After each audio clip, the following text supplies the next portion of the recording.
Rossiya bu hafta o'z tarixidagi eng og'ir va eng hayratlanarli yonilg'i inqirozlaridan biriga qadam qo'ydi.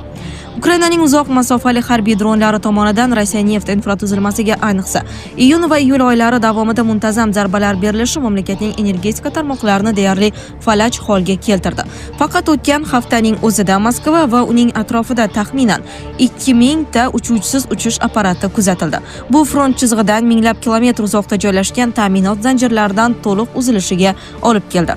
11 ta vaqt mintaqasini qamrab olgan Rossiyaning ulkan hududi bo'ylab strategik energetika tarmoqlariga ketma-ket berilgan zarbalar logistika xarajatlarini bir zumda keskin oshirdi.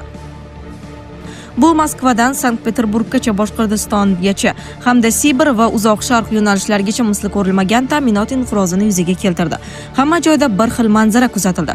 Ulkan energetika inqirozi. Bu vaziyat millionlab Rossiya fuqarolarini o'z avtomobillari ichida chorasiz qolishga majbur qildi. Strategik avtomobil yo'llari va shahar ichidagi ko'priklarda soatlab qolib ketgan haydovchilar ijtimoiy tarmoqlardagi jonli efirlar orqali davlatning inqirozini boshqarish usuliga qarshi misli ko'rilmagan ohangda norozilik bildirishni boshladi. Dizel 100 rubl. Voydod, bu yerda nima bo'lyapti? Bu biz bilan qayerda sodir bo'lyapti? Yoqilg'i quyish shoxobchalarida yonilg'i tugab qolgan. Bu og'ir davrda Rossiya aholisi hatto bir tomchi yonilg'i topish uchun bir-biri bilan mushtlashgacha bordi. Ko'chalardagi keskinlik nazoratdan chiqib ketar ekan. Odamlar yoqilg'i navbatlarida o'zaro qattiq janjallashgani kuzatildi.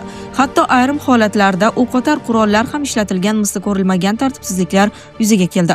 Yonilg'i quyish shoxobchalari xodimlari yonilg'ini yashirib qo'yayotganlikda aybladi.